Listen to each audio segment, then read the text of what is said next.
Last time from Stokely Athletic Center of the campus of the University of Tennessee in Knoxville, it is Georgia against the University of Tennessee. Don DeVoe's 9th season here at Tennessee has been his longest ever with a 12-14 record.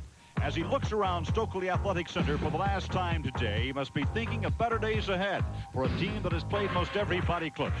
But he'll have to do it in the 25,000-seat gymnasium without the help of this man, Tony the Wizard White, who's making his final home court appearance today. He'll leave with his name etched indelibly in the Tennessee record book as the #2 all-time scorer, just behind Ernie Grunfeld. Along the way, he has moved to 9th in the all-time SEC scoring book and a certain bet to make the top 5. At present, he leads the conference in scoring with 2 points better than the next man. Also making his last home court appearance is Fred Jenkins, who returned to the Vols lineup after missing 6 games with a torn calf muscle. The senior point guard needs only 2 more steals to become UT's all-time steals leader. His full contribution will be needed this afternoon as they take on the Georgia Bulldogs, whose coach Hugh Durham needs only 8 more victories to become the winningest coach in Georgia basketball history. Academic problems and injuries brought 6'7" guard Willie Anderson to the forefront, who in the last 4 ball games have averaged 25 points per outing. Senior guard Dennis Williams has joined Anderson as a co-star on a team that has been blessed with great individual performances, like this career 29-point performance against the University of Kentucky last Wednesday night at the Bulldogs' clinched 3rd seed in the upcoming Southeastern Conference Tournament. It is live from Knoxville, Tennessee this afternoon with the Georgia Bulldogs against the Tennessee Volunteers on the Jefferson Pilot Southeastern Conference Game of the Week.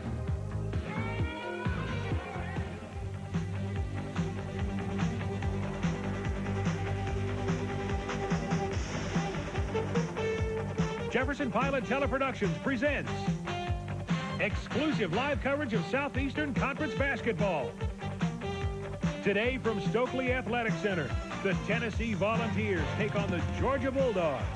Today's game is brought to you by the Jefferson Pilot Companies, helping to put a brighter face on the future. By Budweiser, the genuine article. Beechwood aged for that clean, crisp taste. This Bud's for you. By New Gulf Super High Octane Unleaded Gasoline. Gulf, the gasoline for today's cars. And by Diet Pepsi, the 1-calorie choice of a new generation.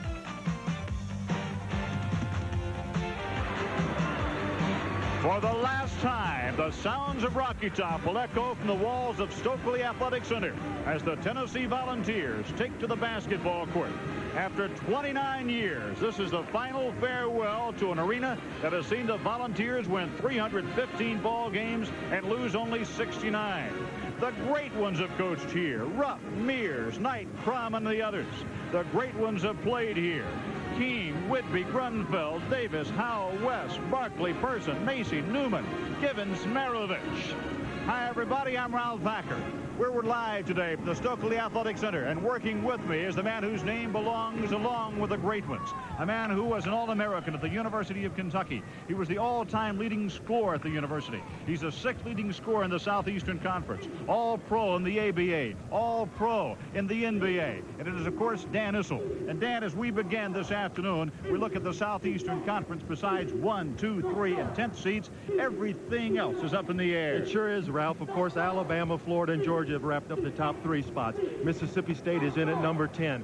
However, seeds 4 through 9 are still up for grabs. Kentucky is playing Ole Miss in Lexington this afternoon, and LSU plays at Auburn tomorrow. And only then will we know the complete seeding for the SEC tournament. Everything else up in the air, including emotion here this afternoon. Last ball game ever in a gymnasium, as I reported a moment ago, that has been so kind to the home team over these many, many years. How big a factor will emotion play today? Ralph, I think that emotion will be the #1 factor in today's ball game. Of course, Tennessee playing for the last time in Stokely. The last game for seniors Tony the Wizard White and Fred Jenkins.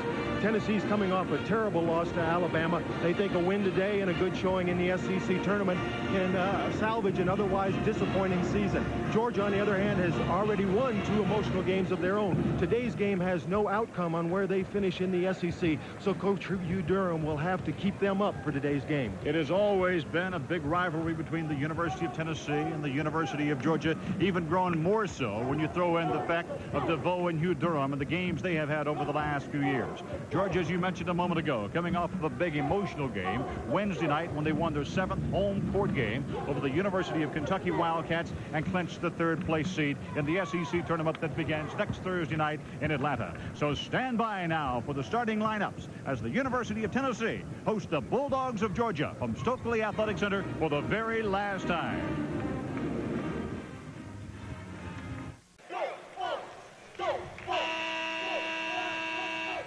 And now for the AC Delco's starting lineups. For the Georgia Bulldogs, at forward 6'8" senior, 225-pound Chad Kessler, averaging 12 points a ball game.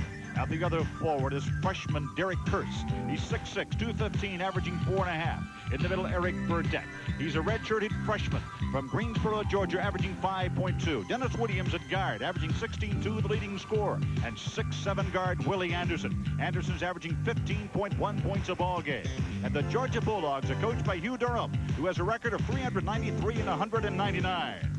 For the Tennessee Volunteers, Elvin Brown, a sophomore, 6'5", 195, averaging 10.6. Dyron Nix, he's the leading rebounder in the conference, averaging 10.3. He's averaging 14.6 points. Doug Roth in the middle. He's 6'11", averaging 10.1. Tony White at guard, the leading Southeastern Conference scorer, averaging 24 points, playing his last home game, along with fellow senior Fred Jenkins, a senior from Columbia, averaging 11.2.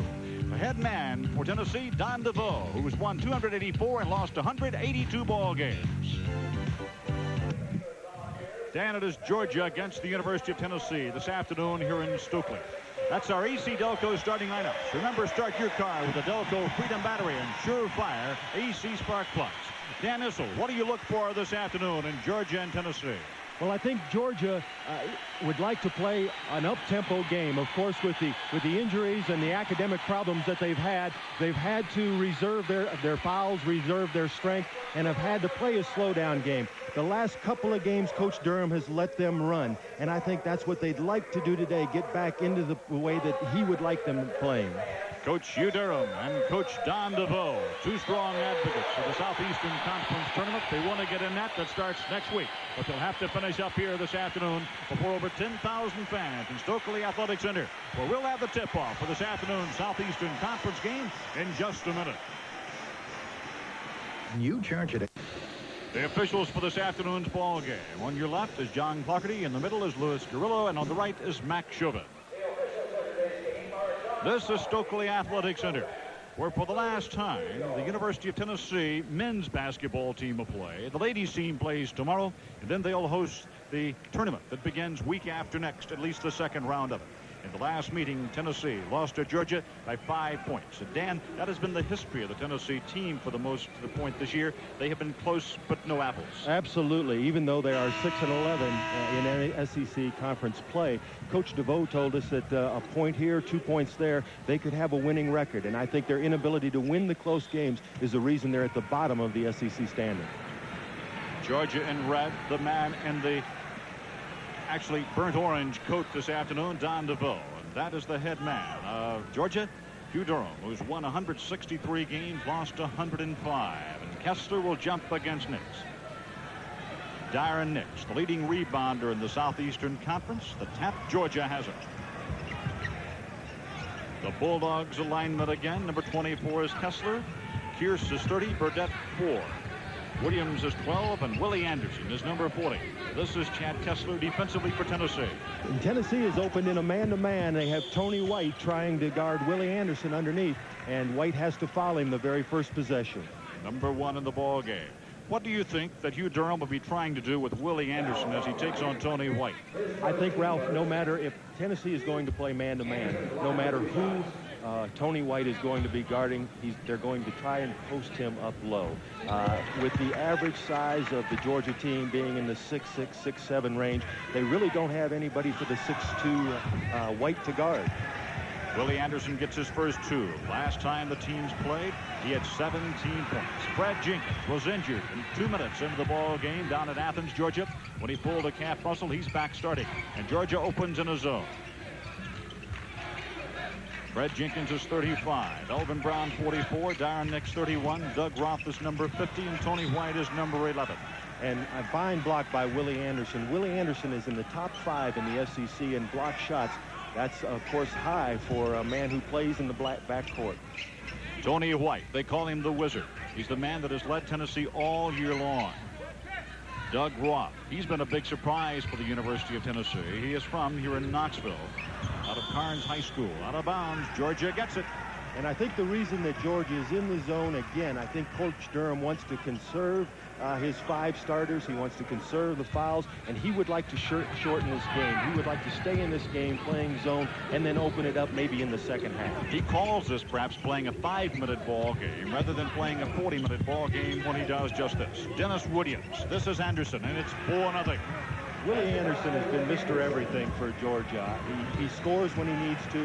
He passes off when he needs to, having 9 assists the last 2 games. He just does what it takes to win, the type of player you like to have. This is Jenkins. Tennessee opened up this gymnasium 29 years ago against Wyoming, the school where Don DeVoe eventually coached and won the ball game by 1. They get on the boards. That's Elvin Brown getting his first 2. It's 4-2. Georgia leads. Georgia got the ball down quickly, but now we'll go back to running plays against the man-to-man defense. Looking again inside for Anderson. Lobbing it inside. That's what they will do all afternoon long when you've got that shorter man, and most guards in the Southeastern Conference are shorter than Anderson. They lob it over the head. He's got the good shot. What they're going to have to do if they're going to play man-to-man is to give White a lot more help than he's getting now. I think even though Coach DeVoe does not want to, he's going to be forced to go to his zone defense. Roth from near 3. They only give him 2. Doug Roth gets 2 points. He has improved as much as any player in the league during the conference season this year. Being only a sophomore, I'm sure Tennessee fans look for big years from him ahead. Tennessee's just gone to a zone for the first time today as Don DeVoe has decided he can't handle them underneath. Anderson missing the leading rebounder in the conference. Darren Nix has it, and the foul is on Eric Burdett. The first foul called on Georgia. Here, of course, Anderson shoots from the outside. Nix, one of the best kept secrets in the SEC, having a fine year as a sophomore, and he goes and gets the ball. Anderson coming out now. Out of White. Steal by Georgia. Fred Jenkins of Tennessee only need 2 steals today to become the all-time leading steals man for the University of Tennessee. This is Dennis Williams. Right side Anderson. We have played 2 minutes, 50 seconds, first half, 6-4. Georgia leads. Score has never been tied. Georgia, of course, has the 3rd seed in the Southeastern Conference already nailed down. They'll be very patient against this zone defense. They will. 45 seconds is a long time, Ralph, and it looks like they're trying to pull them out, but I don't think Tennessee will come out of it. They can't afford, as was demonstrated early, to play this team man-to-man. Don DeVoe doesn't like to play zone. He'd like to get out man-to-man, force the action, but so would you. They're both just a little short-handed this year. 3 seconds on the shot clock. Steal Tennessee. White, the Wizard. The score is tied. He took it all the way in, Ralph. Probably the finest open court player in the SEC today, and of course will today wind up his 2nd year being the leading scorer in the conference. 16 minutes, 25 seconds to go, first half. First time we've had a tie this afternoon. Chad Kessler works the baseline. You see number 24. Kessler had a big day. They played the last time. Rebounding-wise, he didn't score a lot of points. He only had 3. Tennessee for the first lead. Elvin Brown has 4, and the Volunteers go out on top. Terrific assist by Jenkins, spotting Brown down court. Coach DeVoe gave us an interesting statistic. He said that the last 2 years, Jenkins has missed 18 games, and in those 18 games, Ralph, Tennessee is 3-15. They were 1-5 this year when he was out. Goaltending was the call. Basket by Kessler. Not in any way. Chad Kessler hits 2. The score is tied for the 2nd time, 8-all. 15 minutes and 43 seconds to go here in the first half of play from Stokely Athletic Center. Tie ball game, Georgia 8, Tennessee 8. Halftime, we'll have the Budweiser scoreboard with the scores and standings from the Southeastern Conference and other schools around the nation. Elvin Brown has 4 points. The game is tied at 8-all. Neither team has made a substitution. Darren Nix with the ball. Jenkins. Georgia zoning. They've zoned from the outset. This has been the trademark since they lost the 3 players, 2 to academic suspension and 1 to injury after the first of the year. Out of bounds. Tennessee gets it back. Tony White tried to penetrate on that play, and of course his zone defense brings everybody to him. Everybody on the Georgia's team is aware of where Tony White is. And Burdette gets the block. Early in the game, Ralph, Georgia's shooting 2 for 5, of course 40%. Tennessee is 4 out of 5, make it 5 out of 6. And Tony White gets a 3-pointer.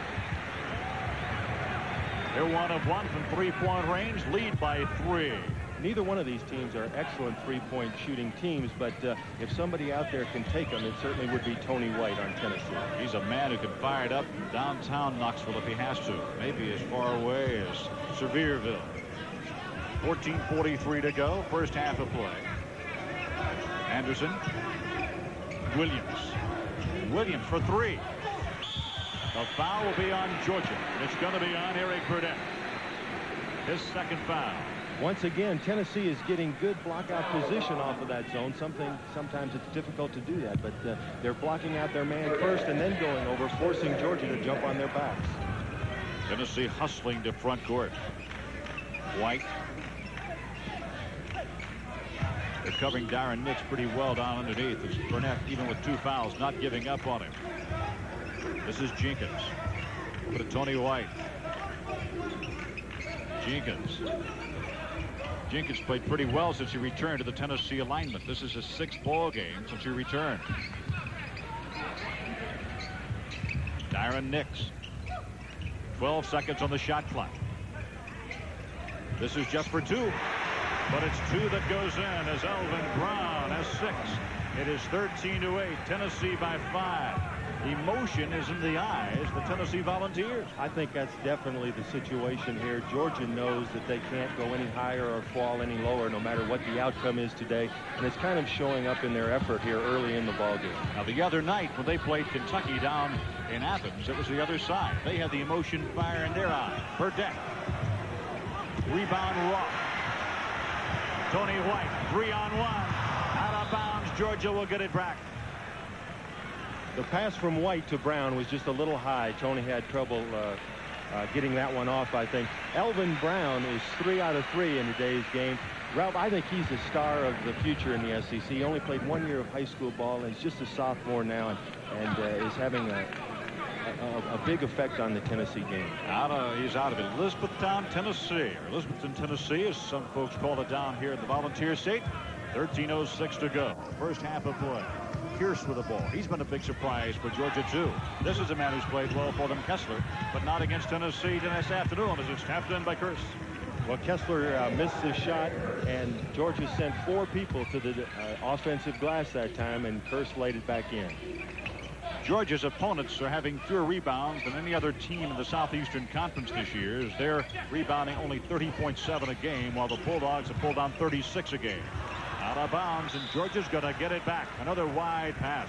Hugh Durham, a man out of Louisville, Kentucky, who coached at only 2 schools, Florida State and the University of Georgia. And has been to the Final Four with both of them, Ralph. Indeed he has. Quite a coach. The one he went to the Final Four with at Georgia was a 9-9 Southeastern Conference finisher. Of course, Tennessee, again, is laid back in the zone. Ever since they went to the zone, Georgia's had difficulty scoring. They steal it again. They indeed do. Now, we have Jenkins needing only 1 more steal to become the all-time steal leader for Tennessee. Foul on Georgia. Ralph, one way you can tell that Tennessee is really ready to play the game. Watch this run out. Right here, 4-on-1. Georgia very slow getting back. Another Georgia defender, 4-on-2. And they're just not getting back. Anderson is the man who commits the foul. That is his first, team's third. Elvin Brown was hitting 77.4 from the free throw line. 7 points. He hits everybody in the game. Tennessee already has 4 turnovers, Ralph. If it hadn't been for those turnovers, they'd have a bigger lead than they already do. Lead by 4, looking for their second 5-point lead. 12:10 to go. First half of play. Last game ever in Stokely Athletic Center. Anderson, the point guard. DeVoe certainly concerned with the fact that Anderson, being the point guard, would swing low, post up Tony White, and beat him. He did it twice. He says, uh-oh, enough of this, and has gone out to the zone, which he's had since the third trip down the court. Williams. Burdette. Burdette has his first two. He had 11 the last time they met. Pretty pass off by Williams, too, to the wide open Burdette.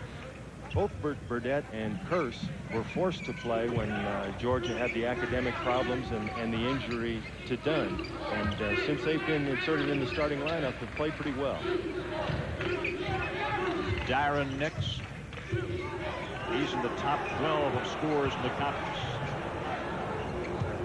Elvin Brown. Nix. That makes it a 17-12 game as Nix becomes the fourth Tennessee starter to score. Each team has had 4 of the 5 starters in the scoring column so far. 11 minutes to go, first half. Look how compact the Tennessee zone is, Ralph. They realize that Georgia is second from the bottom in three-point shot attempts. They don't like it. They like to get the ball inside. Roth blocked the shot of Williams. 3-on-1. The Wizard. Tony White with 7 points. Tony White slipped at the end of that play and still got the ball up and off the glass and in. Again, Georgia slow getting back. Tennessee 3-on-1 run out. And he has just passed Dan Issel. He has just passed Dan Issel, become the 6th leading scorer in the Southeastern Conference. That becomes 2,139 points. So you slipped down a notch, partner. Well, one thing for sure, Ralph, I'm only going to go down, not up. Tennessee with a 7-point lead, looking for 9. The Wizard. Roth. Georgia now 1-on-2. Williams. Big move. Williams now becomes the 5th Georgia starter to score. A pretty move by Williams at the end of that to get around Tony White and lay it in. 19-14, Georgia down by 5. Elvin Brown. Alec Kessler waits on the sideline to get in for the University of Georgia. Nix. Darren Nix has 4, and Tennessee's back by 7. Tennessee is blistering the Nuts. They are 9 out of 11. About the only way Georgia can stop them is when Tennessee throws the ball away. And you know, this has not been a bad shooting Tennessee basketball club all year long. Hasn't been one of the great ones, but it hasn't been one of the bad ones they've had either. I think when you look at the statistics, it certainly aren't the statistics of a team with their record, Ralph. Tennessee dominating the boards. 3-on-1. Big run out. Foul is on Georgia. It is Anderson that commits his second foul. And Dan, you said a moment ago, the emotion could be told in many ways, but one of them was the runouts Georgia was getting as we look at this one again. Well, here's the replay, and as you see, another 3-on-1. Tennessee continues to get the numbers on the fast break. Georgia's not getting their defensive people back. They may be sending too many people to the offensive board, Ralph. Ian Lockhart gets in for Tennessee, replacing Doug Roth. We have Alec Kessler coming into the ball game for Burdette for Georgia. And Elvin Brown, who leads everybody in the game, misses the first free throw of the afternoon. He had 2 in a row a moment ago.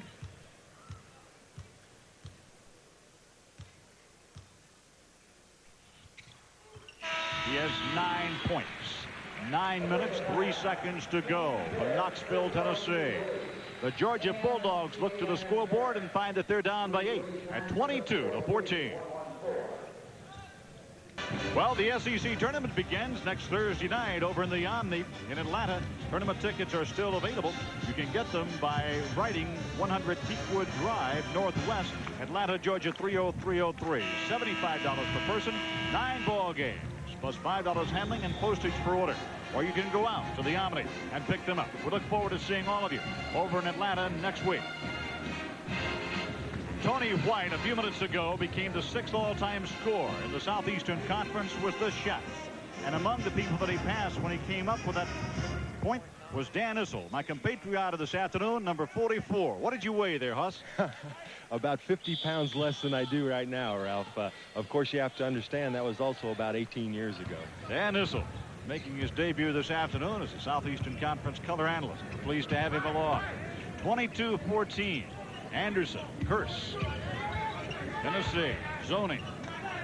They have moved Anderson to the baseline and put Curse out to the point of this particular formation. Of course, the reason for that is Willie is much better at creating scoring opportunities. They're trying to get him closer to the basket and getting the ball. Curse with the ball. Alec Kessler. His brother Chad Kessler won the outstanding award for academics and athletics down at the University of Georgia for 2 years in a row. The next man to come along and beat him out was his younger brother, Alec Kessler. Another demonstration of the effort Tennessee's putting forth. Tony White is fouled. The foul looks like it's going to be on Curse. Tony wants it. He wants it badly, Dan. And he makes a nice move to the middle, splits the defenders, just doesn't get the roll, or he would be at the line for a three-point play. That is the 5th team foul against Georgia. There's only been 1 foul called against Tennessee. The man at the line, Tony White, got it. Interesting note about Tony White as you look at Hugh Durham is the fact that he's only a half a percentage point away from being the single season free throw shooting leader here at Tennessee. If he goes perfect this afternoon and there's a shot, he'll break Billy Justice's record. He does have a chance. Of course, at 90% coming into the ball game, he already leads the SEC. 24-14. We have Tennessee by 10 points in the first half. 8 minutes to go.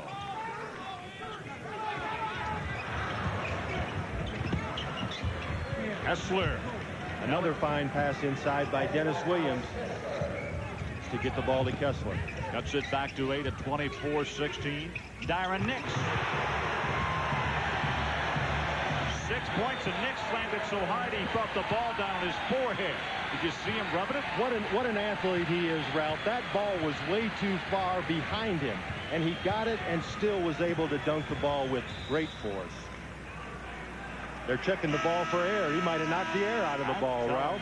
He threw that thing through with such great velocity. It was absolutely unbelievable. And that is exactly what they're doing. They're checking it for air and perspiration on the side of it, where you see John Clarkety wiping it off, where the ball has become very, very wet. It is a 10-point game, with 7.5 to go in the first half. At the conclusion of today's game, we'll be selecting a Gulf Most Valuable Player from each team. In addition to recognizing our 2 MVPs, Gulf Oil and its dealers will donate a $1,000 scholarship to the General Scholarship Fund of both Georgia and Tennessee. It's part of the Gulf Most Valuable Players Scholarship Program. From Knoxville, Tennessee, this is Ralph Acker along with Dan Issel. 7 minutes, 29 seconds to go in the first half of play. 7 of 16 for Georgia in the first half, and Tennessee red hot as they lead by 10. And, of course, that statistic, along with the fact that Tennessee is out-rebounding Georgia 9-2, shows why Georgia is behind by 10 points. Georgia brings Mike Herod in, a little used player, averaging about 6 minutes a ball game maximum, and he throws it away. Save Kessler. He walked. The Kessler brothers are in, Chad and Alec. Herod is in for Georgia, Williams and Anderson. So 2 of the 3 frontline players for the Bulldogs that started are on the bench. Tennessee has only made 1 substitution for the entire afternoon. That's giving Doug Roth the rest. And number 51, Ian Lockhart, is in the pivot. Tennessee and Vandy will play each other no matter what happens today or tonight with their respective ball games. It'll just be a matter of perhaps flipping the finish, 8th or 9th for the team. Well, they'll play in the SEC tournament next Thursday night. And, Ralph, that last time down the court, Georgia went to a man-to-man defense. I think Hugh feels they're behind. They have to open the game up a notch. They can't sit back in that zone any longer. Try to force the play a little bit, perhaps, by Tennessee? Absolutely. That's the way he'd like to play anyway. Herod to Anderson. Herod. They look for Anderson. Williams with it. The other night, Williams at 9 of 9 and 11 of 13. His career high. Kessler. Picked up by Dyron Nix. 6:18 left first half. Tennessee by 10, looking for their longest lead. They got it. Elvin Brown, perfect from the outside this afternoon, has 11 points, and Tennessee's by 12. Brown's 4 for 4 from the field. Tennessee has either beaten people very badly or they have lost close ball games, with the exception of the Alabama contest. Williams puts it in for 4. Coach DeVoe told us earlier this afternoon, Ralph, that even though they have a losing record, they had their margin of winning a game is 6 to 7 points a game. And so, as you say, they win big and they lose close ones. Indeed, that has been the story all year long for the University of Tennessee. As a matter of fact, Tennessee is about midway through the Southeastern Conference in point differential this year, averaging 5.3 to be exact at. Williams with the basketball for Georgia. Anderson loves that move, but he was intimidated, as you saw, by Nick's block. Elvin Brown blocked it and he fouled him. You make the decision on this one. It looks like at the height of his jump shot, Brown gets all ball, but he hit him pretty good with the body, and I'm sure that's where the call came. Doug Roth is back in the game for Tennessee. Of course, there are about 10,000 Tennessee fans who disagree with that, Ralph. At the line, Willie Anderson. Willie gets his 7th point of the day. He's 3 of 3 from the free throw line. He's hitting 71.2%, but perfect for the afternoon. He has a little over half of his average now. He has 8. An 8-point ball game. Tennessee. And Georgia's definitely picking up the tempo now. Man-to-man. This is the 3rd time down floor they've been man-to-man. Had gone zone right from the outset. Alley-oop. Bad pass. Out of bounds, and a foul is going to be on Herod of Georgia.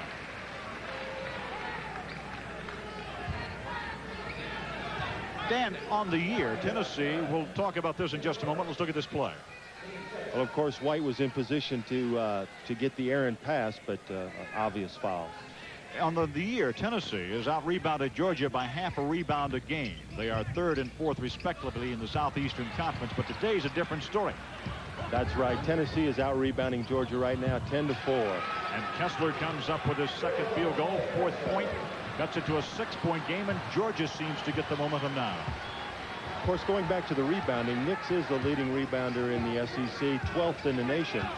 And Ross' rebound average is up to 7 a game, so they do have some people who can get on the backboard. We're a little less than 4.5 away from halftime intermission. Jenkins. Rebound, Georgia. Georgia forcing the pace. Don DeVoe thinks maybe the Georgia team plays better when they can force the pace like they're trying to do now and run a little more freely than they have been for this afternoon. I think everybody agrees with that. Of course, the good coaches are the ones who can make their style fit the players they have. And both of these teams are a little short-handed this year and are playing a style they really don't like to play. Walking against Anderson. Out of bounds, Tennessee.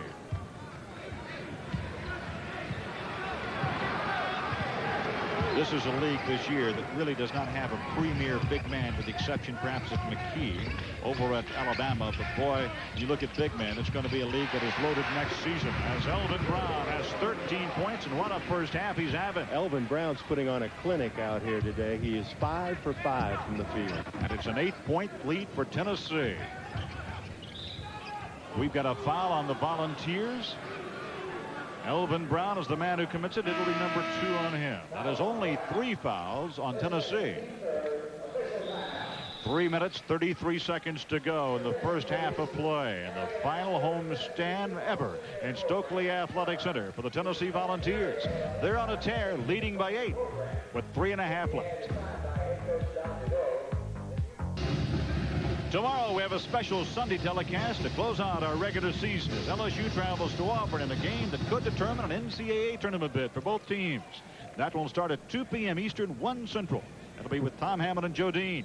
Thursday night we'll be coming to you from the Omni in Atlanta as we open our coverage of the 1987 Southeastern Conference Tournament. First round game airs at 7:30 and 9:30 Eastern. The quarterfinals come to you Friday at 1, 3, 7:30 and 9:30, I should say, Eastern, with the semifinal set to start at 1 Eastern, noon Central on Sunday. Tom, Joe, and I will be over to cover all of the Southeastern Conference Tournament for you again this year. 3:33 to go, first half. Georgia down by 8. Mike Harrod and Anderson. They have certainly shut Anderson out as of late, Dan. He picked up 8 points so far in the game, but 4 of those have been from the free throw line. And his 2 baskets were early on when Tennessee was attempting to playing man-to-man. He has not scored a field goal since they went to the zone.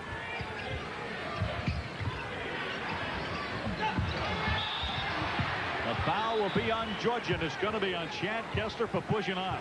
And again, Tennessee getting excellent rebound position out of the zone. But I think the reason is, Ralph, it's such a compact zone. At the end of that play, all 5 players were in the orange.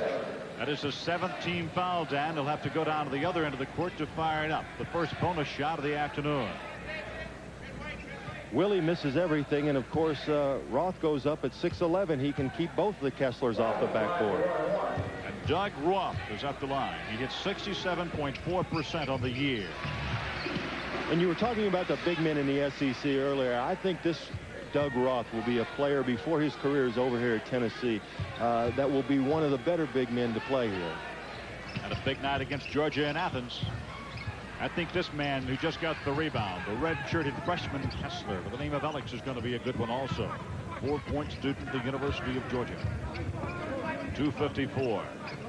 Williams to Chad Kessler, who's playing his last regular season game. That is Herod. He gets his first 2, and the first 2 he scored against Tennessee. He's a freshman out of Atlanta, a walk-on. And that's the type of play Georgia's going to have to loosen up that zone. Alley-oop. Brad Jenkins. That's the same play they tried to run earlier in the game, Ralph, and Jenkins didn't get the ball up in good enough position, but that time Brown gave him a perfect pass. 2:20 to go and a 9-point Tennessee lead. Anderson to Herod.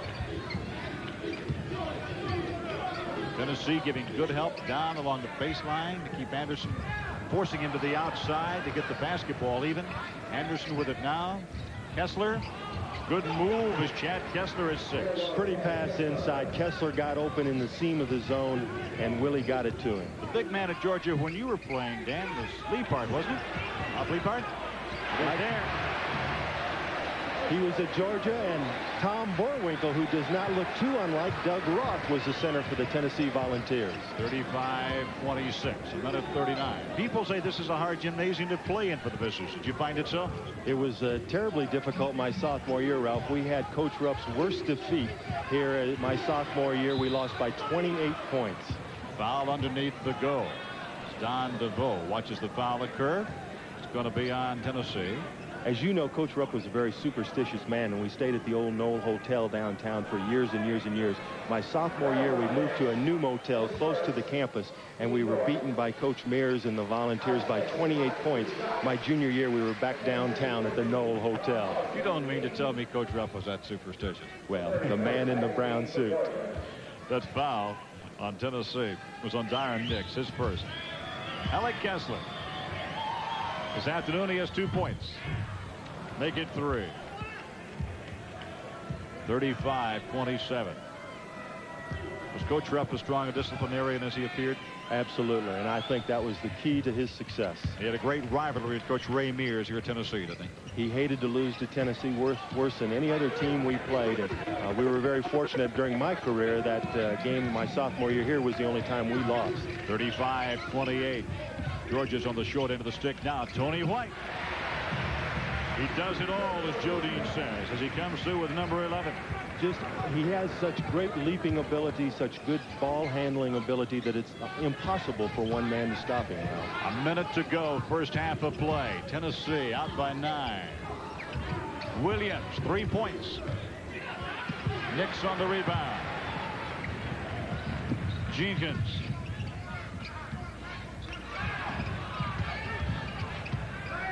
.45 seconds, 35 on the shot clock. Georgia really getting aggressive defensively after they found themselves down by 12. Came out of the man-to-man, out of the zone, and went to the man-to-man. 22 seconds on the shot clock, 27 on the game clock. The game clock is what is showing in your screen. 13 seconds on the shot clock. Tennessee will go to the halftime intermission with a lead, just a matter how much. Fred Jenkins against Curse. The foul, Curse. Curse draws his second foul, the 8th foul against Georgia in the first half.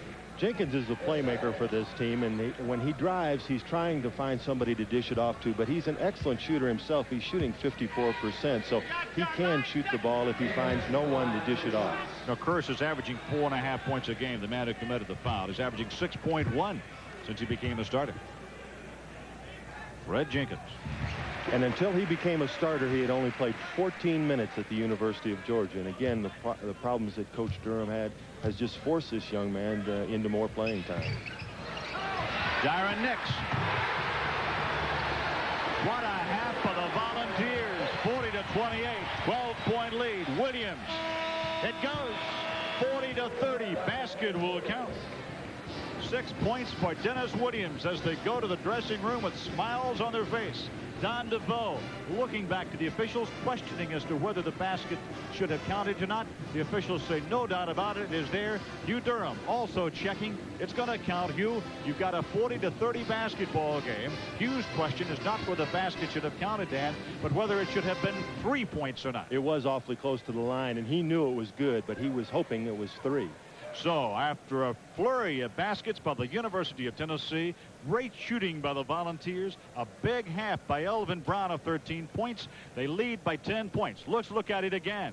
You can see that Dennis Williams, when he released the ball, clearly had his right foot inside the three-point line. It did for a fact, but from where Hugh Durham was sitting, you would have to say that he had an argument, at least from his viewpoint, because that left foot, the drag foot, was outside the three-point line. So with the halftime upon us, the Tennessee Volunteers have surprised the third-seeded Georgia Bulldogs, and they lead them by 10. It is 10 points difference here at the halftime. Dan, look at the stats. Well, of course, a couple that really stand out there. Tennessee shooting 72.7, and that's because of the number of easy, fast break baskets they had. And they're also out rebounding Georgia by a 13-7 margin. The individual high scores, 13 for Elvin Brown for Tennessee, 8 for Willie Anderson of Georgia. Tennessee has the ball in bounds to begin the second half. Doug Roth. They pick up right where they left off. But Georgia started out in the man-to-man defense. I think, again, Coach Durham realizes he has to press the tempo of this game for the Georgia Bulldogs to get back in the game. Willie Anderson, the Southeastern Conference Player of the Week. Steal and then stolen back. Tony White finally with it. The Wizard 4-on-1 against Anderson, and they get White for charging. He played a little out of control that time and tried to do a little too much. I think the man in the middle has to stop at the free throw line. Tony tries to go all the way with it. He had two teammates on the right-hand side of the basket and should have dished it off. A 4-on-1 break goes astray. They get nothing. We've just begun the second half and a 12-point advantage for the University of Tennessee here in Knoxville. They're trying to close out the 29-year-old Stokely Athletic Center with a victory today. Again, the tight, compact zone for Tennessee. Burdette. Williams. Well, he hadn't missed many of the last two ball games. They can't find the hole. Tennessee foul. Elvin Brown. Tennessee didn't do a very good job blocking out this time. Of course, Burdette goes up, a head fake. Finally the foul. To be truthful, I didn't see the foul. I didn't either, Ralph. I was waiting for it to come up. I thought there was one early, but not at that particular point. 42-30, Tennessee out on top by 12. Tennessee in the zone. Williams, Hurst, Anderson back out the top. This is Kessler. Rebound Williams. He's missed 3 in a row now, and it's out of bounds, and Georgia gets it back. Another break for Georgia, getting the ball out of bounds. They're having an awful shooting game, and I think, again, this comes from not being emotionally prepared to play today, Ralph. And Georgia was a team that had been hitting well more than 50% over the last 4 outings coming into the ballgame. And Georgia is the leading field goal percentage shooting team in the SEC, but you wouldn't think it seeing today's performance. Coming off of the Kentucky ballgame, they hit better than 62%. Walking against Georgia, out of bounds, the Volunteers. Don DeVoe has got to be very pleased with the way his ball club is performing today. 42-30. Tennessee's Fred Jenkins. He whipped Anderson to death. Anderson's just now getting off the floor as Tennessee gets a bucket. Well, what Georgia had to do is now they're going to a trap. That they tried to trap the basketball. Tennessee was patient with it, and now the pass underneath. And Brown is 6 out of 6 today, has 15 points. That is the longest lead of the ball game. Tennessee with a chance to get 2 more onto it. 44-30. He wants to try 3. Chad Kessler, number 24, on the rebound for the Dogs. That shot brought Coach DeVoe off the bench. I don't think he'd like to see that too many times. Willie Anderson invents one. Darren Nix.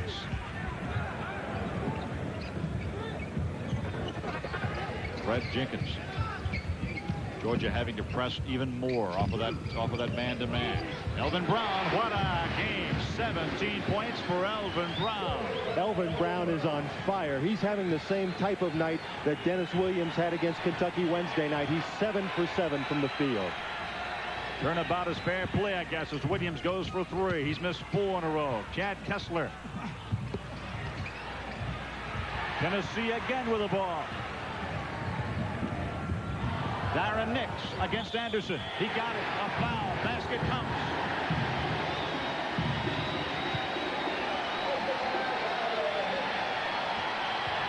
What a terrific play by Darren Nix. You see here that he gets the basketball, the pass a little behind him, a head fake, gets Willie Anderson up in the air. He lays it in, and he'll go to the free throw line to try and complete the 3-point play.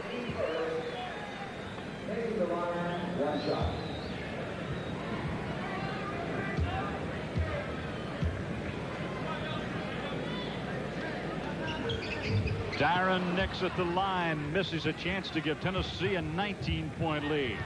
16:35 to go. Tennessee lost to Georgia by 5 down in Athens a month ago. And I think, again, we go back to what Coach DeVoe told us earlier. They either win their games big or they lose the close ones. Kessler, pressure coming from Nix.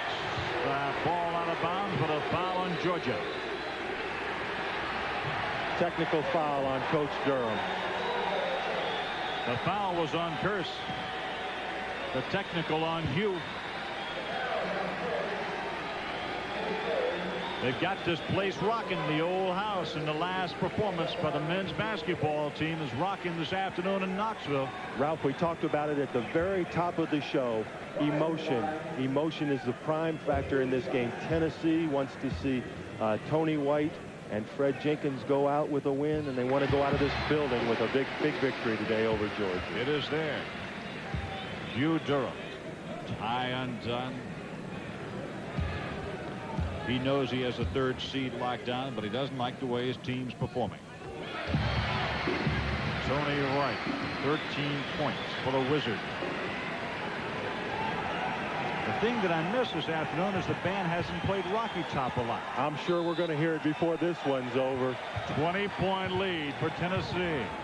16:16 to go. Georgia has not scored this half yet, Ralph.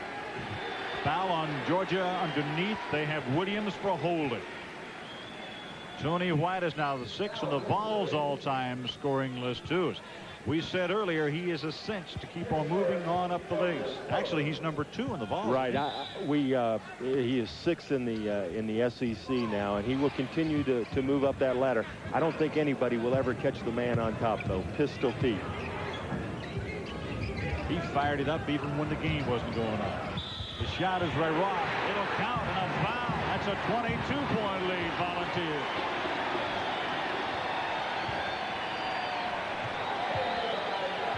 Tennessee has everything going their way now. A strong move by Doug. He goes up, obviously hit across the arm, and it goes in. We were talking about that SEC scoring race. Pete Maravich had 3,667 points. And he did that in 3 years, Ralph. You did yours in 3.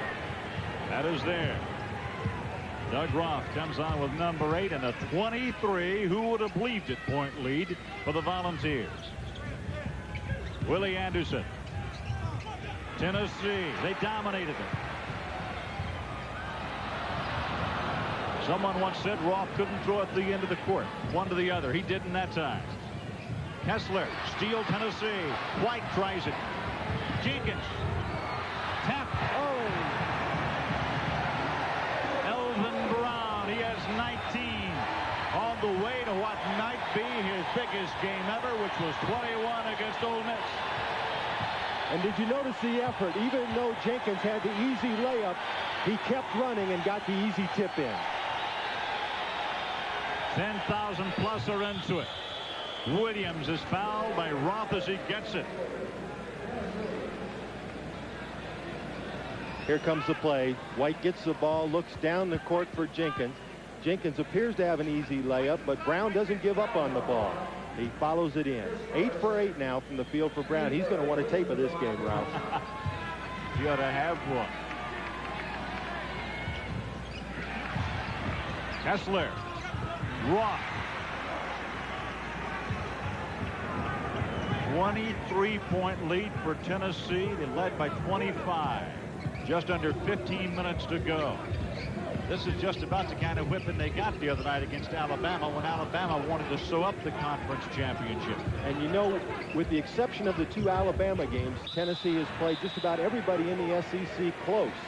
Kessler commits the foul. They think with a win today, a good showing in the SEC tournament, they can salvage a poor year here at the University of Tennessee. And possibly they can. And they thought also if they had had Fred Jenkins playing for most of the year, they would have been in an enviable position coming into the Southeastern Conference tournament this year. A reminder that Dan and I will be selecting a Gulf Most Valuable Player toward the end of this ball game. And it's a 55-32 ball game. Tennessee leads. And look at the scoring percentage here, shooting percentage. Georgia was 1 out of 12. Tennessee now 7 out of 9 for the second half. Back to a 25-point lead for the second time for Tennessee.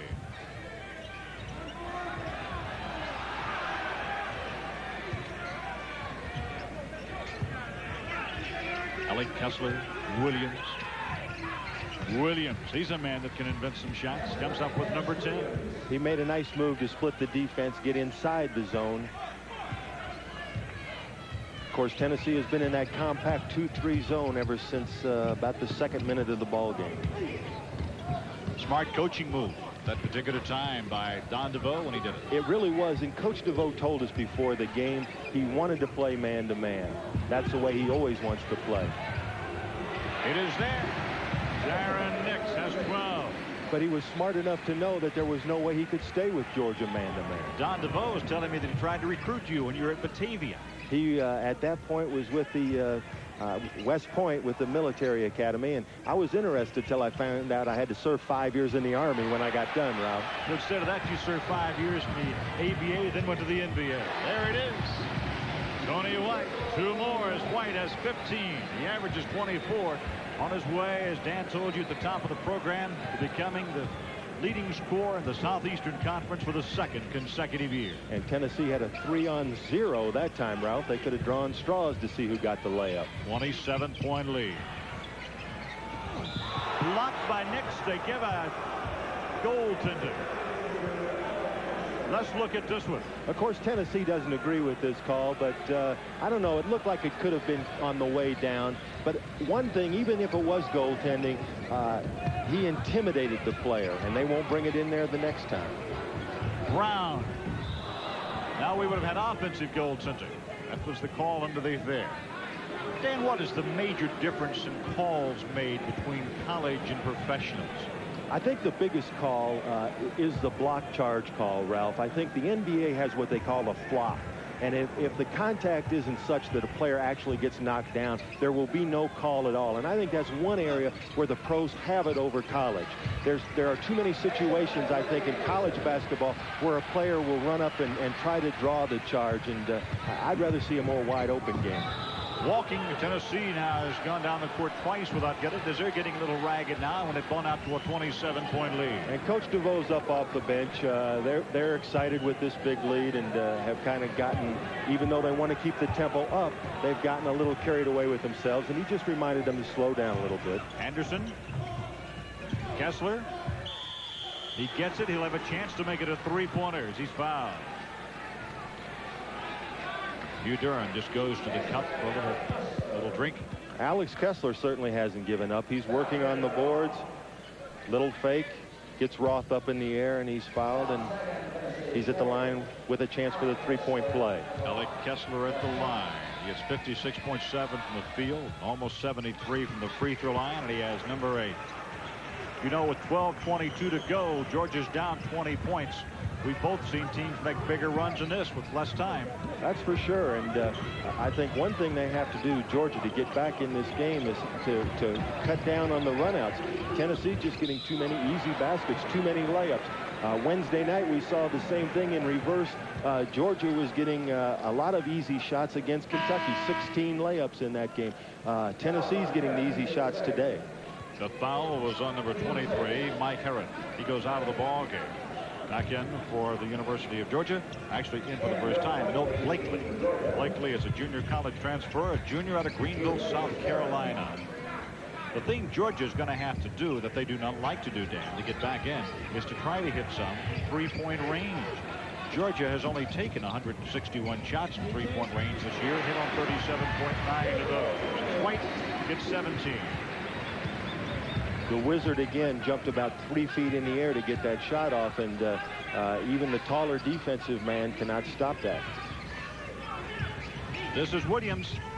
That was just inside three-point range as Williams now comes up with his 12. Georgia has only had 3 people score in this half, with Anderson having but 2 of those.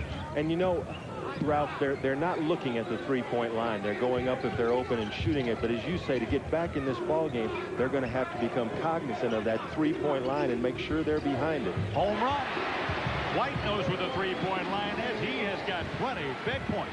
Tony was sure where the three-point line was that time. He has posted double figures in 52 of 53 basketball games. Elvin Brown commits his 4th foul. You see Williams goes to the basket. Brown is up and makes him change his shot, but instead of holding his arms straight up in the air and making Williams throw up a shot, he came down, and I have to agree with the officials. I think he fouled Dennis Williams that time. Dennis Williams at the line. Ron Halsley only played a minute in the first half, checks back into the game. He was a starter against zone defense ball clubs whenever Tennessee had Fred Jenkins injured.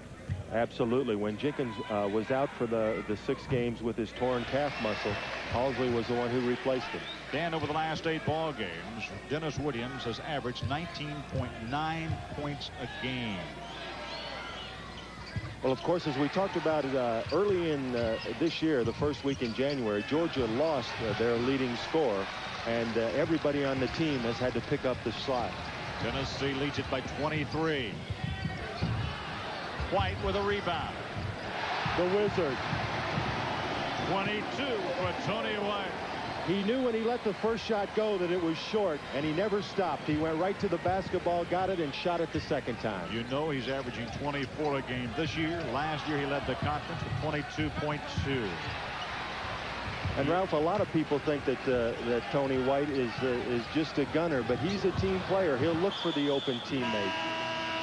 It'll go out of bounds to the University of Georgia with 10 minutes and 22 seconds to go. Larry Gay, the tall assistant coach, walks in front of the head man, Hugh Durham, as Don DeVoe beckons his ball club around him with a 25-point lead. For this game are selected and compensated by Jefferson Pilot Teleproductions. This broadcast is a copyright presentation. Any use of this broadcast without the expressed written permission of the Southeastern Conference and Jefferson Pilot Teleproduction is prohibited. That group of band members have probably played Rocky Top in their career more times than Sonny and Bob Osborne, the people who made the song popular. 68-43. Tennessee by 25 with 10:22 to go. Tennessee has cooled off. They're shooting 48% this second half, but Georgia is still shooting 36.3. And as you see, number 18, Florida, has a 6-point lead over Alabama in the second half. This is Ralph Acker with Dan Issel. We're at Stokely Athletic Center on the campus of the University of Tennessee in Knoxville. The last people have a chance to say that on a televised ball game, because this is the final game ever for the men's basketball team here in this gymnasium. Nix commits the foul. His second foul, the team's 6th. Out of bounds, Georgia. Big hole now with 10 minutes and 9 seconds to go. They got to start digging.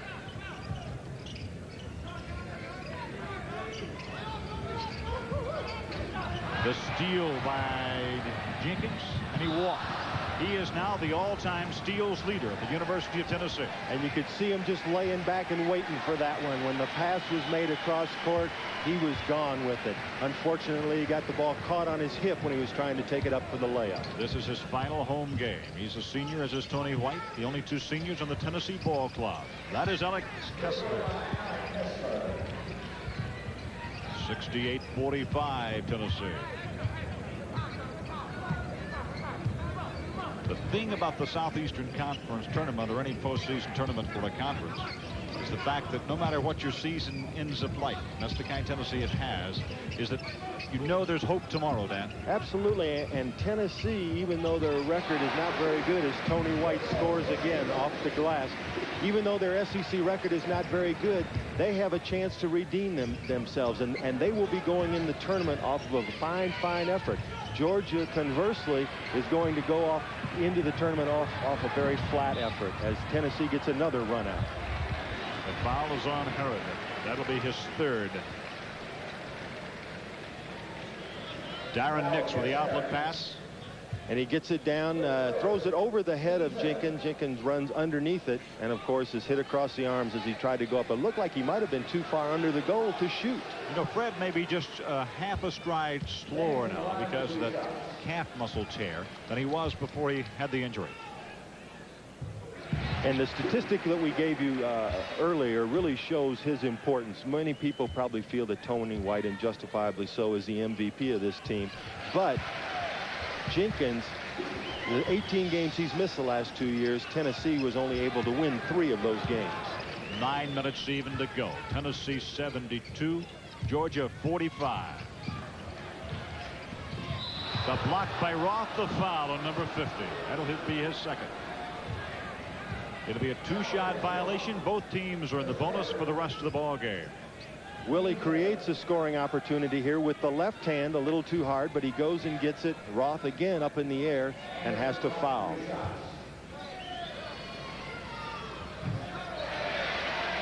Anderson doesn't miss many. He's an 80% shooter, Ralph, and again, free throw is just concentration and emotion. He has 11 points, and Willie Anderson has had double figures in 18 of the last 19 games. And he scored 20 points 7 different times this year. Georgia has gone now to the full court pressure, trying to get back in this basketball game. The foul on Herod or Kessler, one of the two. It's on Herod. That'll be his 4th foul. You have to respect Tony White. Every time he has the ball, you got to be looking for it to put up a Maravich. Absolutely. That's why he has the nickname the Wizard, because he creates so many opportunities, not only for himself, but for his teammates, as he did on that play. He can do more things with the basketball than Doug Henning can with a tiger or an elephant, can he?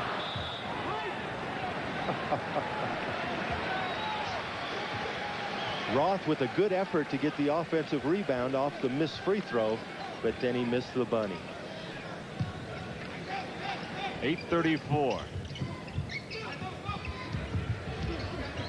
Hawsley to Doug Roth. This is Hawsley. He is not known as a great scorer. He only averages 2 a game, but that score the first time they met. And that was a very difficult shot. When he went up, Williams was right in his face, and he had to move the ball over a little to his right to get the shot off. People who are seeing Tennessee for the first time today, Ralph, will be hard-pressed to understand why they have a losing record this year. But with 3 sophomores across the front line, I think that their chances in the SEC tournament are pretty good. You see the hacking foul there by Hawsley. That is Chad Kessler. They've just about shut this fine young man down. He's been averaging 12 points a ball game. He just gets 7 right there. And Roth gets a rest. Back into the ball game is Griffin. And the fans give Roth a fine hand. Played an outstanding ball game this afternoon. 2 in a row by Chad Kessler. 74-48 Tennessee. Tony White. If this lead maintains, can you imagine what kind of an ovation White will have when he leaves the game? It's a very emotional time playing your last home game. Williams.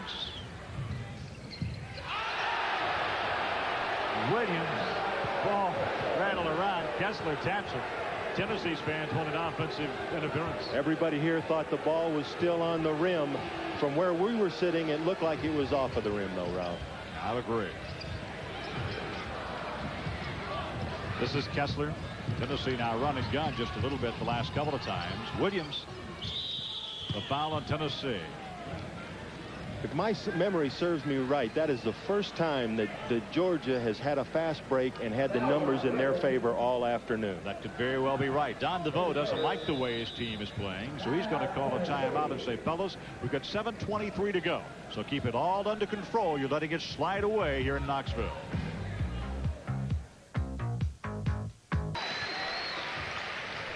Well, tomorrow we have a special Sunday telecast to wrap up the regular season as LSU travels to Auburn in a game that could determine an NCAA tournament bid for both teams. That one will start at 2 p.m. Eastern, 1 Central. Thursday evening will be coming to you from the Omni in Atlanta as we open our coverage of the 1987 SEC tournament. First round games air at 7:30 and 9:30 Eastern. You can tell it's almost spring break time by looking at the Tennessee cheerleaders, can't you? The quarterfinals come to you Friday at 1, 3, 7:30 and 9:30 Eastern, with the semifinals set to start at 1 Eastern, noon Central on Sunday for the SEC tournament from the Omni in Atlanta. Williams has 13. He's high point man now for the Bulldogs of Georgia.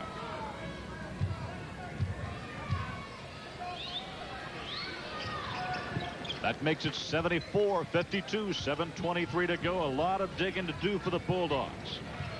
I think that last timeout by Coach DeVoe was just to remind Tennessee they've got a nice lead. There's only 7 minutes to go in the ball game. Don't let them back in the ball game. Don't let Bulldogs back in. The Wizard had his shot blocked and Williams fouled him. It's a 1 and a bonus. That'll be the second foul on Dennis Williams. Of course, Tony got inside with the big people that time and tried to get one off. It's different going up against a 6'4", 6'5" guard and getting that jump shot off. A lot different than going up against the big people, 6'9", 6'10" inside. Tony White has a phenomenal string of free throws going at this moment. That gives him 25 points, which means he just pads his average a little bit more right now. He just hit his 26th consecutive free throw, make it 27 in a row. And he's making a run at that Tennessee all-time season record of 90.4%, Ralph. 7 minutes exactly to go in the ball game. This is Herod. Kessler, big rebound by the man. Really like the looks of this redshirted freshman there. He's played well today. Of course, Coach Durham got Burdett and Curse out early, and Kessler has gotten a lot of playing time this afternoon and has responded well. Tony White. The Wizard took it right to the hole in a little finger roll. 30-point games are not a stranger to this man. He's had them 14 times during his collegiate career, and he's only 2 points shy away from 15. The thing I like about him, Ralph, when he came out of high school, not highly recruited, didn't even know if he could play college basketball. They knew how big he was. They knew how fast he was. They didn't know the size of his heart, and he's had a great college career. Look at this. For the season, Florida's hitting 50, or Georgia at 51%. You see it today. Look at the reverse of Tennessee. Again, that 71% shooting today reflects the easy shots that they've been able to get against this Georgia defense. 6:14 left in the ball game. Horsley. Been a lot of surprises all around the Southeastern Conference this year. I think one of them was the way that Alabama ran off and left everybody. Florida has played exceptionally well this year. Mississippi has been a great surprise of a basketball team. Ole Miss Mississippi State came on strong late in the year, and Tony White gets 15 times his career, 30 points. The Wizard is going to make sure the Tennessee fans don't forget him for a while with this performance today. Anderson. Nix on the rebound and a foul on Kessler. That'll be 2 on Kessler, and it's a shooting violation. Well, the fans who come over to the Southeastern Conference tournament and watch it or tune us in on television are going to see some of the finest guards in America performing. They really are. I think that this year the SEC, the guard position is probably the strongest of the 3 positions. Tony White having a phenomenal shooting day today. He's 11 out of 14 and 6 out of 6 from the free throw line.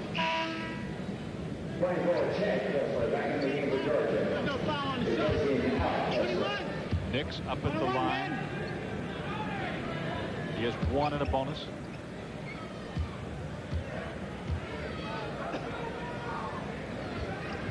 Don DeVos, when I asked him earlier today, Dan, if Darren Nix had been a big surprise to him, he said just a surprise, but he said I knew he could play. I saw him play in high school and knew the talent that he had. His reaction was that he'd like for him to become a little more finesse. He said the one problem Darren has is he tries to dunk everything close to the basket. He'd like for him to be able to move out and take that 10 to 12 foot jumper like Derek McKee does at Alabama. Yeah, a little like Jose Vargas does down at LSU, a man who goes to the goal a lot and likes to slam dunk it rather than take the shot and make 10 feet out. Herod.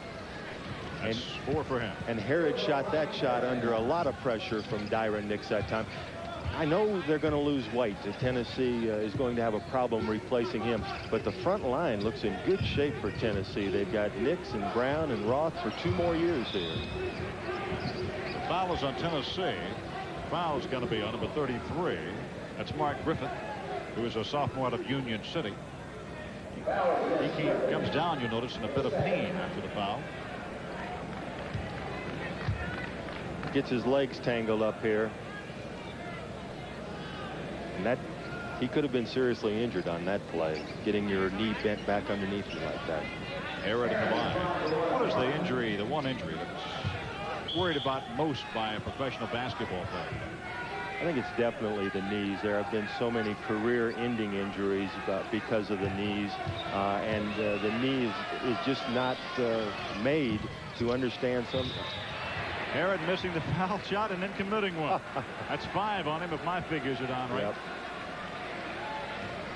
As they say, you're history. You're out of here.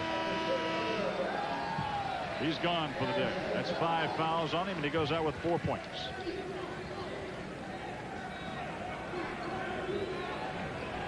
Well, you look at it again, and you see he threw it up there, and just out of disgust, he ran through trying to park the guy. Absolutely. He hit the back of the rim. Tony White moved over and had good position, and he tried to go after the basketball. Hurst comes into the game.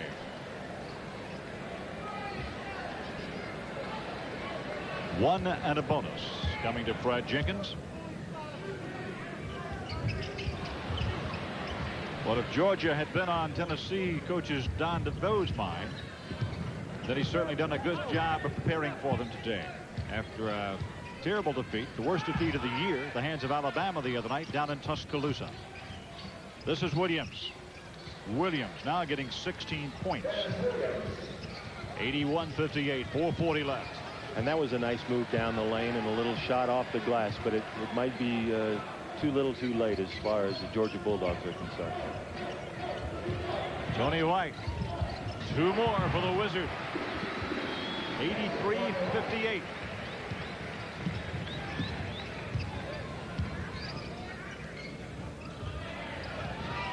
Chad Kessler playing his final regular season game for the Bulldogs. Had a big night the other night in his final home game as Donald Kirst gets 2. And a foul underneath the goal. Kirst gets his 4th point.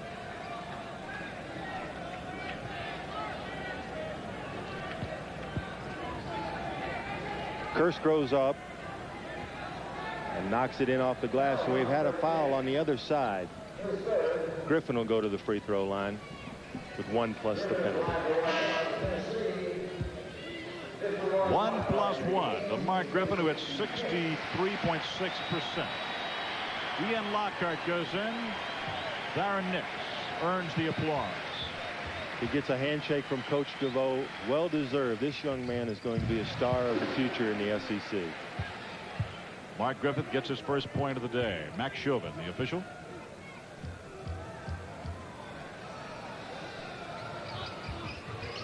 2 in a row makes it 85-60. And everybody's getting in the scoring act for Tennessee. It's Tennessee's ball game to win. It's all they have to do. Just set on it now.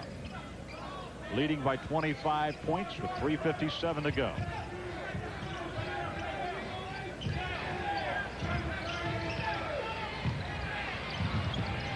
Out of bounds. It's going to go to Tennessee. The Volunteers come up with a basketball, a 25-point lead. They're going to make a change as Travis Henry is going to be coming into the ball game when players resume. Live. Accommodations have been furnished to Jefferson Pilot Teleproductions by the Hyatt Regency of Knoxville, where the Volador restaurant offers a great Sunday brunch. When visiting Knoxville, stay at the Hyatt. I hope you get the room Dan Issel had last night. He has the 2-bedroom suite with a spiral staircase on the 11th floor. Everything that went with it. You had that Sunday brunch a day early this morning, didn't you? I may never eat again. I ate so much. 3:47 to go in this ball game. A 25-point advantage in favor of the University of Tennessee. Halsley into the game for Tennessee. White is in for Tennessee. Jenkins is in for Tennessee. Listen to this ovation. And now they take out Tony White.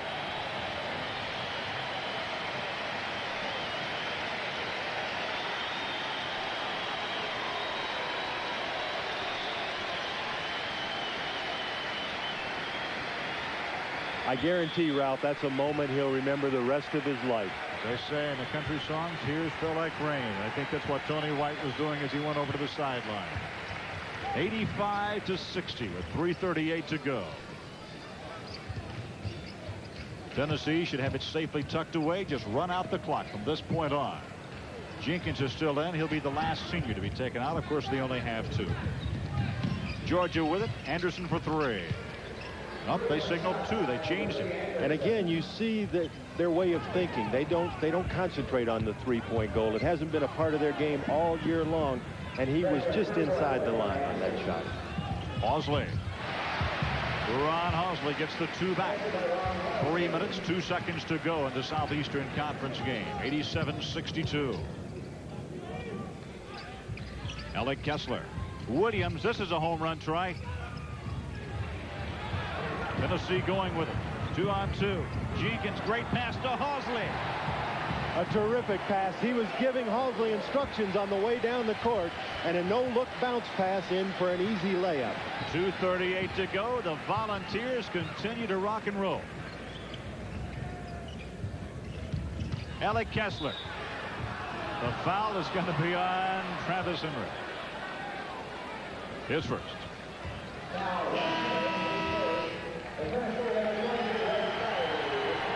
Fred Jenkins leaves the game.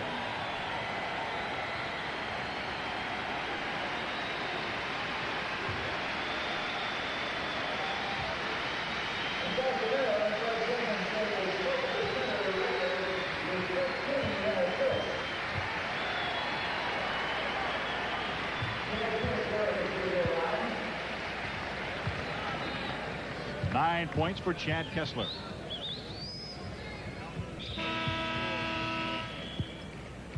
We've got timeout called by the University of Georgia. As we look at this great pass by Here's Jenkins. the replay. No look to Halsley. Perfect pass.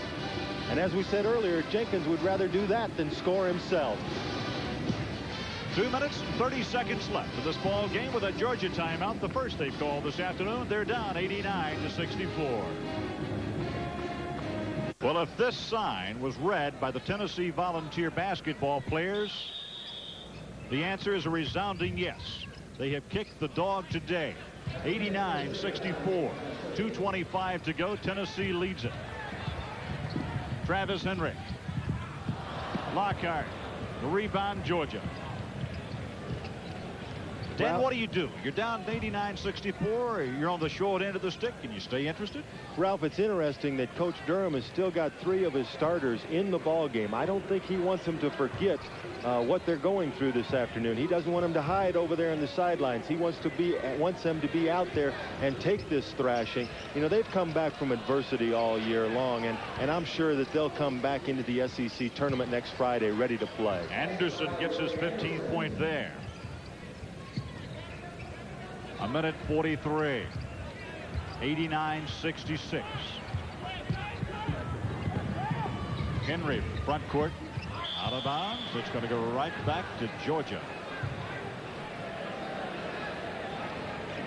When Tony White left this game, of course, he had a terrific last game, scoring 32 points. But Jenkins put his name in the record books his last game. He had 15 assists today, and that is a record for Stokely Athletic Center. And he also today had enough steals to become the single-season steal leader for the University of Tennessee. Over and back. It was touched, Oliver, and Georgia's going to get the ball back, if I read the signal correctly. That's what they're saying. A little confusion among the officials for a moment. I think I have to I have to agree with the Tennessee fans here, Ralph. I didn't see anybody touch the ball. A minute 16 seconds to go. 89-66 is your score. Alex Kessler.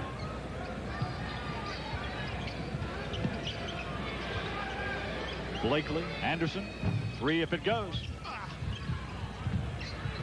Tennessee getting the rebound, walking. In a tight ball game, I don't think that's walking. No, I think you're absolutely right. If this was a 1 or 2 point game, he did fall down, but it looked like his right foot, his pivot foot, stayed in place. The foul is going to be on Tennessee as Williams tried to gun it. You see here, Griffin gets the rebound. Look at the pivot foot. It never moved. It didn't. And he comes right back up with the right foot in place. Well, Cloggety will give you one today, huh? They've done a nice job, the officials have. They really have. They've done an excellent job. I guarantee they make a lot fewer mistakes than we do. And knowing me and when I played, Ralph, it hurts a little bit to say that, but the officials did a terrific job today. 18 points now for Dennis Williams. 53 seconds to go. Out of bounds. As Georgia had knocked it away. 50 seconds. Hugh Durham is up. He's coaching right to the wire. He doesn't care if he is down 89-68. Griffin, front court. What happened? Ian Locker took his eye off the ball. He's oh, great hands. He already had that 2 points marked down in the scorebook, Ralph. He was reading his name tomorrow in the Knoxville Journal. Absolutely. 89-68, 38 seconds to go. On the way. 27 seconds away, and it's all over for Stokely Athletic Center's men's basketball.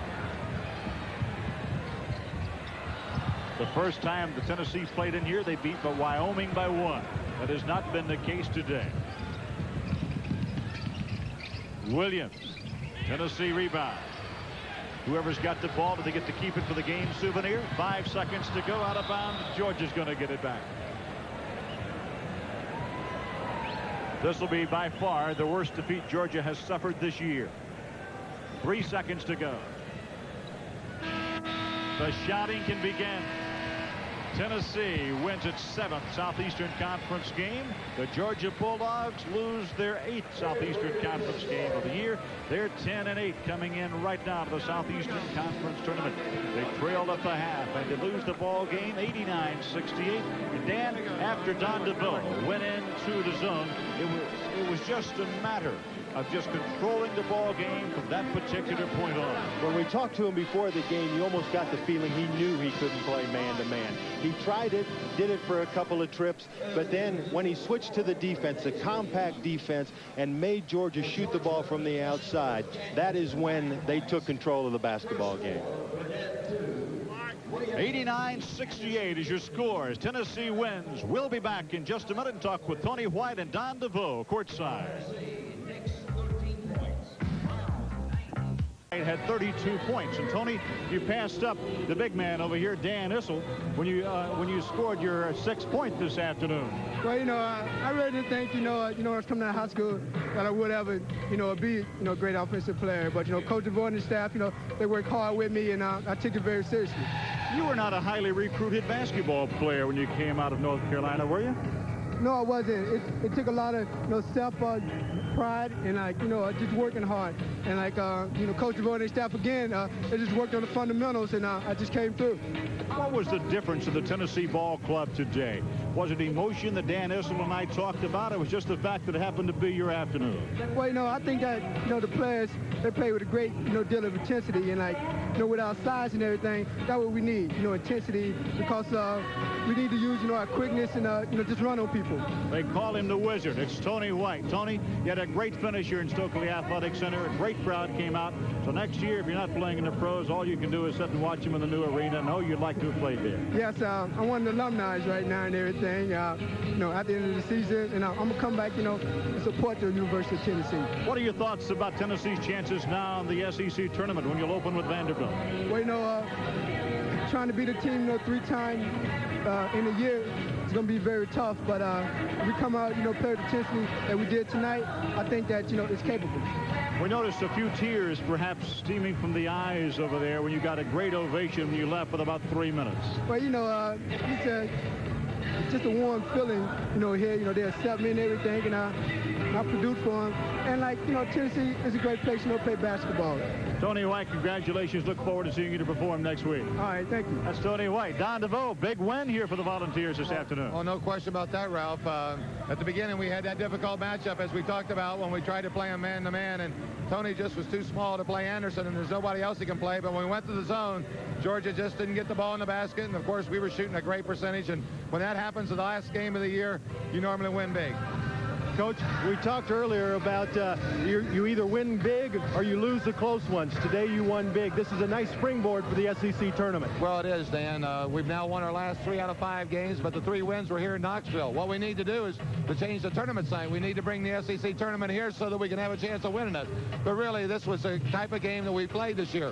When we get a big lead or we win big. When we play the close games, too often we lose. You'll play Vanderbilt in the first game, your cross-state rival. How have you fared against the Commodores this year? Well, we won both games, but they both have been games where we played especially well. We've shot the ball well, and of course in our game with Vanderbilt here in Knoxville, it was an overtime game. Vanderbilt was able to overcome a 10-point deficit in the last 5 minutes, so it's going to be a big game. You got 2 big rivals going after one another the first night of the tournament, and of course you got Ole Miss playing Mississippi State, another big rivalry. You have to replace, of course, next year Jenkins and White, your backcourt, but I thought your sophomore front line played excellent today. Well, they did. They did some nice things. I think Dyron and Doug both are very good young players. Last year we paid the dues. We played those guys and we didn't fare too well, but I think this year we're just a little bit better. If those guys continue to improve and our incoming freshman guards can do a great job, well, we can improve our record next year. Don, this afternoon, Kentucky hit a last-second shot to beat Ole Miss.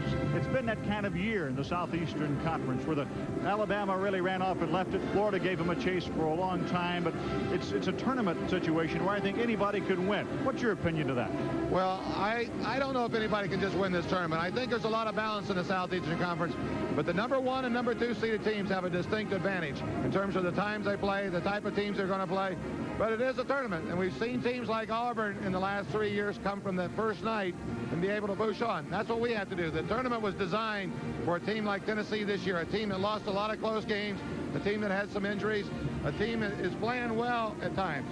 Don, congratulations. Big win. Yeah. Nice being with you. Thank you, Ralph. And a big win here at Stokely Athletic Center. Our Gulf most valuable player for this afternoon for the University of Tennessee. He had 32 points, and he came close to setting the all-time record for free throw percentage in 1 year, was Tony White. He'll get $1,000 to the school here at Tennessee, and Dennis Williams for the University of Georgia. As part of the Gulf Oil Most Valuable Player Award Scholarship Program, Gulf donates $1,000 to Georgia and Tennessee's General Scholarship Fund.